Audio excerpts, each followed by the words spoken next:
Alors, une actu surprise citons concernant Nikola, qui écrira son avenir ou non le 3 décembre. Donc ça va très mal pour l'entreprise visiblement. La start-up de véhicules électriques à hydrogène est en mauvais passe, ses actionnaires pourraient le lui faire payer. Entre Nikola et Tesla, la proximité du nom et du prénom de l'inventeur serbe a laissé place à une véritable fracture. D'un côté, le récit d'un succès planétaire, Tesla, de l'autre, Nikola, et son mois de septembre le plus difficile que la firme ait pu connaître. Basé à Phoenix, en Arizona, le constructeur né en 2014 était pourtant sur les bons rails. La firme avait même décidé de rejoindre le Nasdaq et son introduction en bourse s'était plutôt bien déroulée jusqu'à l'annonce du 8 septembre à laquelle son cours allait décoller de 53%. L'entreprise est notamment connue pour préparer un camion et un pick-up électrique, deux projets venant emprunter le chemin de Tesla, et en qui General Motors décida de prendre une part de 11% dans la boîte, tout en faisant sa propre commande de véhicules. La suite de l'histoire a fait les grands titres, le mensonge sur les tests et la démission de son PDG Trevor Milton ont remis en question l'avenir de la start-up.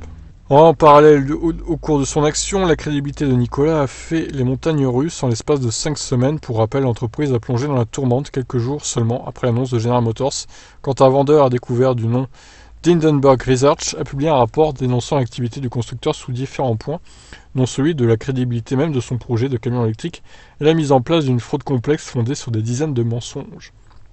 En bourse, le cours de l'action Nikola en avait payé les frais, mais la casquette de vendeur à découvert d'Hindenburg Research n'a pas joué en la faveur de ces accusations.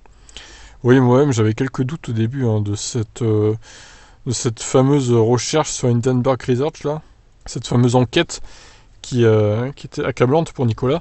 J'avais quelques doutes et au final ils ont eu raison du coup.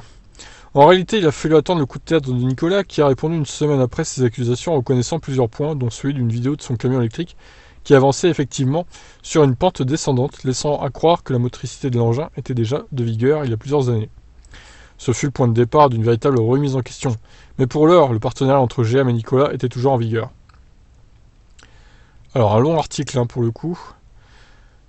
Le contrat entre la start-up et le gigantesque constructeur américain continuait à se fixer des dates pour la conclusion de l'accord, mais le temps passé et aucune confirmation n'était rapportée par une partie ou l'autre. Le 15 septembre puis le 30 septembre, la date fut repoussée jusqu'alors. Entre-temps, le cauchemar continua pour les actionnaires de Nikola. L'entreprise enchaîna les déclarations contradictoires. Elle se félicitait de l'arrivée de la SEC dans l'affaire pour enquêter, tout en voyant son PDG Trevor Milton démissionner brusquement le 20 septembre. Il est aussi le plus important actionnaire de l'entreprise avec une somme évaluée à 3,1 milliards de dollars. Au Nasdaq, l'action Nikola ne se négocie plus au-dessus des 26 dollars. Son cours fluctue entre 17 et 25 dollars l'action. Une petite remontée que la marque doit à la prise de parole d'un représentant de General Motors le 29 septembre, dans laquelle il repoussait une nouvelle fois la date de l'accord avec Nikola, sans tout de même l'annuler. Nous poursuivons nos discussions avec Nikola et fournirons d'autres mises à jour si nécessaire. Depuis sa première annonce le 8 septembre, General Motors sait que la part de 11% dans Nikola a vu son capital baisser de moitié. Il y a 5 semaines, il en valait encore plus de 2 milliards. Bon, on va arriver sur la fin de l'article du coup. Maintenant, en ce mois d'octobre, Nikola continue de chercher à se défendre et rassurer ses investisseurs. La manière d'y procéder ne semble pas plaire à tous. La semaine dernière, Nikola voyait une nouvelle fois son cours chuter suite à une annonce de l'un de ses cadres affirmant que leur projet avec General Motors n'était pas des plus importants et que l'entreprise pouvait très bien continuer à exister sans la présence de ce projet du nom de Badger, le fameux pick-up. Une annonce pour montrer la solidité de Nikola, compris par les actionnaires comme le premier pas vers un aveu d'échec dans la négociation avec GM.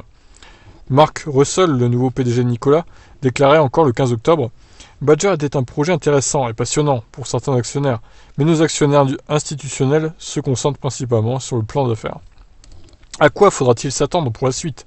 Nikola et General Motors ont planifié au 3 décembre la fin de leurs négociations et l'annonce ou non de la poursuite de l'accord. Si la start-up n'en obtient pas, ou si elle en a annoncé rien entre-temps, la confiance de ses actionnaires pourrait peser très fort et son activité pourrait rapidement être remise en question. Sur le marché des nouvelles mobilités électriques, la survie n'a jamais été facile, même pour Tesla, mais Nikola devra redoubler d'efforts pour soigner sa crédibilité et revenir dans la course. Eh ben, quel programme ? Donc après voilà, comme a dit un actionnaire, là, pas sûr que Nikola fasse faillite suite à l'échec des négociations de General Motors, avec General Motors. Mais bon, c'est vrai que ça partirait assez mal pour eux, s'il y avait un échec au niveau de l'association entre les deux.